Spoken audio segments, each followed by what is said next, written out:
BRAC bank দিচ্ছে personal loan.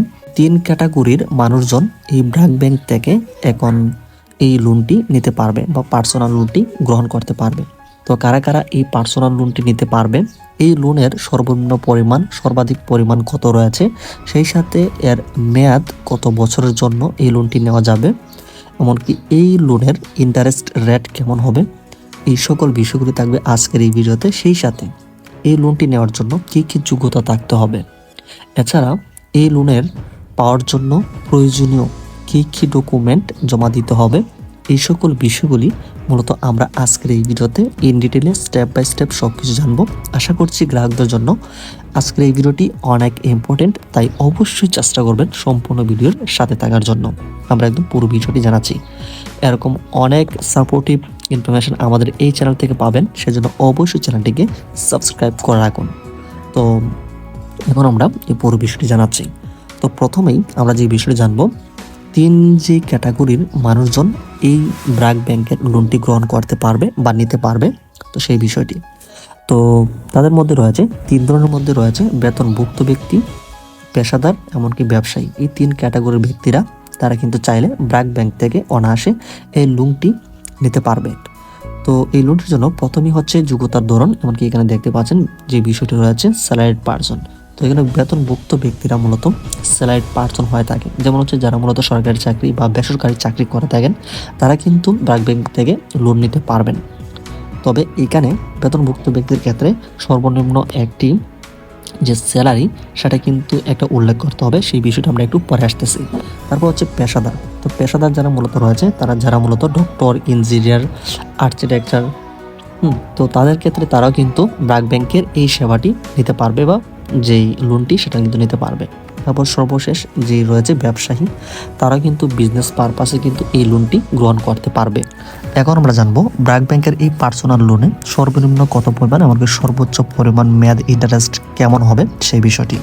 এখানে একজন গ্রাহক লোনের সর্বনিম্ন পরিমাণ এখানে 1 লাখ টাকা এই পর্যন্ত নিতে পারবে, এমনকি লোনের সর্বাধিক একদম বেশি পরিমাণে এখানে 20 লাখ টাকা পর্যন্ত এই পার্সোনাল লোনটি নেওয়া যাবে। তো কারা কারা নিতে পারবেন, ওই যে 3 ক্যাটাগরি আমরা বললাম, এখানে 3 ক্যাটাগরির মানুষজনের যে কেউ কিন্তু 1 লাখ টাকা থেকে 20 লাখ টাকা পর্যন্ত তারা কিন্তু এই পার্সোনাল লোন নিতে পারবেন। এর মেয়াদ হবে এখানে 1 থেকে 5 বছরের জন্য। তো 1 থেকে 5 বছরের মধ্যে এই লোনটি কিন্তু পরিশোধ করতে হবে। তবে এর কিন্তু একটা ইন্টারেস্ট রেট রয়েছে 13.05 থেকে 13.50%, এটা ইন্টারেস্ট এরকম হবে। এমনকি ইন্টারেস্ট রেটটা কিন্তু অন্যান্য ব্যাংক থেকে টেক ওভারও হবে, যেমন হচ্ছে 13.05 থেকে 13.50% এরকম। এখন আমরা জানবো এই পার্সোনাল লোনটিতে কী কী যোগ্যতা থাকবে সেই বিষয়টি। এখানে কিন্তু ব্যক্তি ভেদে কিন্তু ভিন্ন হবে, সেই বিষয়টি একটু মনোযোগ সহকারে দেখতে হবে। তো প্রথমেই জানবো আমরা বয়স। তো বয়স হতে হবে মূলত বেতনভুক্ত ব্যক্তির ক্ষেত্রে, যেটা আমরা প্রথমেই বলেছিলাম যেই 3 ক্যাটাগরি মানুষ রয়েছে তার মধ্যে প্রথম ব্যক্তি হচ্ছে বেতনভুক্ত ব্যক্তি।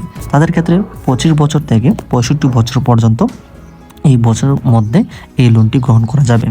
তারপর হচ্ছে পেশাদার, যারা মূলত রয়েছে 25 বছর থেকে 65 বছর, 25 বছর থেকে 65 বছর হচ্ছে ব্যবসায়ীদের। এই বছরের ক্ষেত্রে এটা মূলত সময়সীমা একই রয়েছে।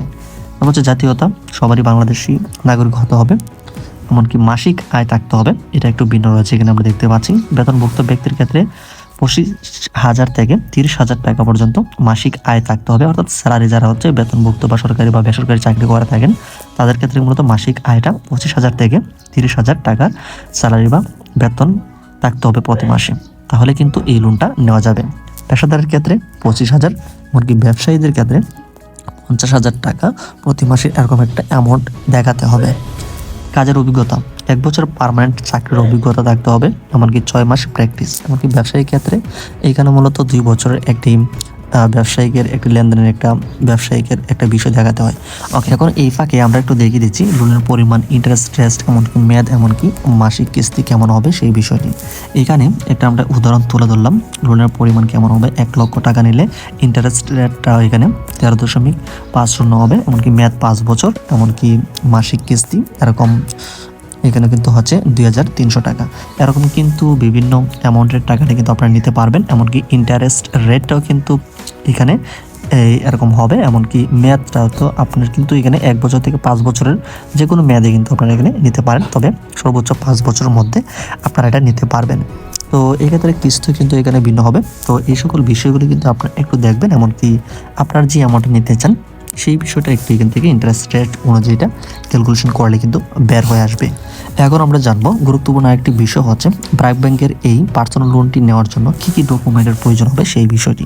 এখানে প্রথমেই লাগবে সেই ব্যক্তির ছবি, এখানে 3 কপি ছবি লাগবে, এমনকি সেই ব্যক্তির এখানে এনআইডি কার্ডের লাগবে, জাতীয় পরিচয়পত্রের যে ফটোকপি সেটা লাগবে, ভিজিটিং কার্ড যদি থাকে বা অফিস আইডি সেটা কিন্তু প্রয়োজন হচ্ছে, ভিজিটিং কার্ড অথবা অফিস আইডি কিন্তু থাকতে হবে, এটা লাগবে। যারা মূলত বেতনভুক্ত সেই ক্ষেত্রে কিন্তু অফিস আইডি কার্ড দেখাতে হবে, বা যারা হচ্ছে বিজনেস কিংবা পেশাদার রয়েছে ভিজিটিং কার্ডের প্রয়োজন রয়েছে। ইটিন মূলত যেই সরকারি এক নীতিমালার আন্ডারে ইটিন কপিটা দিতে হবে যারা মূলত ব্যবসা বাণিজ্যের ক্ষেত্রে, এটা কিন্তু টাকায় লাগে। হচ্ছে ইউটিলিটি বিল, বিদ্যুৎ বিলের সর্বশেষ ইউটিলিটি বিলের কপি, যেমন পানি, বিদ্যুৎ, গ্যাস বিলের একটি ফটোকপি দিতে হবে। তারপর হচ্ছে গ্যারান্টারের ছবি, এখানে গ্যারান্টারের 2 কপি ছবি দিতে হবে, গ্যারান্টারের এনআইডি কার্ডের ফটোকপি, অর্থাৎ নমিনির এই বিষয়গুলো তথ্য এখানে চাওয়া হচ্ছে। তারপরে প্রয়োজনীয় ডকুমেন্টের ক্ষেত্রে প্রয়োজন হচ্ছে বেতনভুক্ত ব্যক্তির ক্ষেত্রে, যারা বেতনভুক্ত বা সরকারি বা বেসরকারি চাকরি করে থাকেন তাদের ক্ষেত্রে এই লোনটি গ্রহণের ক্ষেত্রে যেই ডকুমেন্টগুলো লাগবে, স্যালারি সার্টিফিকেট অথবা পে স্লিপ, শেষ 6 মাসের ব্যাংক স্টেটমেন্ট। এছাড়া পেশাদার যারা রয়েছে তাদের ক্ষেত্রে প্রয়োজন হচ্ছে পেশাদারি সার্টিফিকেটের কপি, লেটার হেডে নিজের আয়ের ডিক্লারেশন, শেষ 1 বছর ব্যাংক স্টেটমেন্ট। এমনকি ব্যবসায়ী যারা রয়েছে তাদের ক্ষেত্রে শেষ 3 বছরের ব্যবসার ট্রেড লাইসেন্সের কপি, পার্টনারশিপ ডিড যদি পার্টনারশিপ হয় সেই ক্ষেত্রে মেমোরেন্ডাম কপি, যদি লিমিটেড কোম্পানি হয় শেষ 1 বছর ব্যাংক স্টেটমেন্ট দেখাতে হবে। তারপর একটি এখানে গুরুত্বপূর্ণ বিষয়গুলো আমরা আলোচনা করছি। এখানে মূলত কারা লোন নিতে পারবে, কে লোন নিতে পারবে? শুধুমাত্র পার্মানেন্ট কর্মী যারা মূলত বেতনভুক্ত হয়ে থাকে বা ব্যবসায়ী কিংবা পেশাদার রয়েছে তারা কিন্তু পার্মানেন্ট আন্ডারে যাবে, সেক্ষেত্রে তারা কিন্তু গ্রহণ করতে পারবে। লোন নেওয়ার পর ইএমআই শুরু হবে, যেমন লোন নেওয়ার 6 মাস পর আংশিক বা ফুল আরডি স্টেটমেন্ট শুরু হবে। ইনিশিয়াল অ্যাকশন ফি দিতে হবে, যেমন হচ্ছে আংশিক আরডি স্টেটমেন্ট ফি 0.5% প্লাস ফুল আরডি স্টেটমেন্ট ফি 0.5%। জয়েন্টলি আবেদন করতে পারবেন পরিবারের সদস্যদের সাথে, চাইলে জয়েন্টলি আবেদন করা যায়। ইটিন শর্ত যেটাকে আমরা একটু আগে বললাম, লোনের পরিমাণ 5 লক্ষের নিচে হলে ইটিন প্রয়োজন নেই, অর্থাৎ 5 লক্ষ টাকার যদি নিচে হয় সেক্ষেত্রে ইটিন সার্টিফিকেটটা লাগতেছে না। তবে 5 লক্ষ টাকা উপরে যদি আপনারা নিতে চান সেই ক্ষেত্রে এই ইটিন সার্টিফিকেটের প্রয়োজন হবে। তারপর হচ্ছে লোন প্রসেসিংয়ের সময় কেমন হবে, সব ডকুমেন্ট সঠিক হলে 5 থেকে 7 কর্মদিবসের মধ্যেই আপনারা এই লোনটা পেয়ে যাবেন। অর্থাৎ যখন আপনি এই সব ডকুমেন্ট আপনারা প্রসেসিং করবেন তার পরবর্তী 5 থেকে 7 কর্মদিবসের মধ্যেই আপনারা এই লোনটি আপনারা পেয়ে যাবেন। তো আশা করছি ব্র্যাক ব্যাংকের পার্সোনাল লোন সম্পর্কে সকল যেই তথ্যগুলি আমরা আজকের এই ভিডিওতে A to Z দেওয়ার চেষ্টা করলাম। তো ভিডিওটি যদি উপকারী মনে হয় ভিডিওতে একটি লাইক দিয়ে, এমনকি আপনার যদি এই বিষয়ে কোনো ধরনের মতামত থাকে বা প্রশ্ন থাকে অবশ্যই কমেন্ট সেকশনে জানান। এছাড়া এরকম ব্যাংক রিলেটেড সকল আপডেট তথ্যগুলিকে পাওয়ার জন্য অবশ্যই চ্যানেলটিকে সাবস্ক্রাইব করে রাখুন।